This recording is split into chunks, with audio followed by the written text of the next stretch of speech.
Il a été dit à Wahb ibn Munabbih, qu'Allah lui fasse miséricorde, n'est-ce pas la ilaha illallah est la clé du paradis? Il a dit si, mais chaque clé a des dents.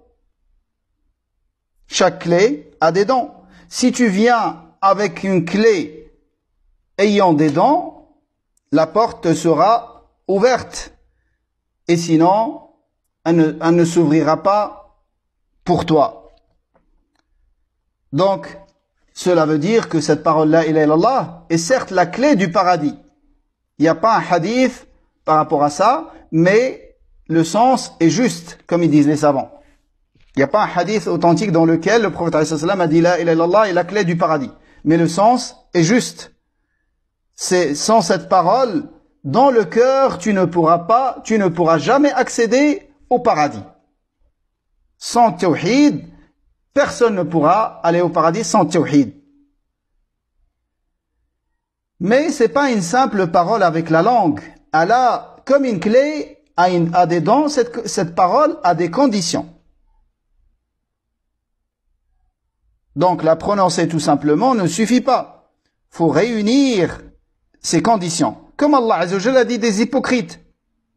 إِذَا جَاءَكَ الْمُنَافِقُونَ قَالُوا نَشْهَدُ إِنَّكَ لَرَسُولُ اللَّهِ. Quand les hypocrites viennent à toi, ils disent, nous attestons que tu es le messager d'Allah. Est-ce que cette attestation leur a été profitable? La réponse, non. Car il y a des conditions qui ne sont pas vérifiées chez l'hypocrite. La grande hypocrisie, on parle ici. La grande hypocrisie.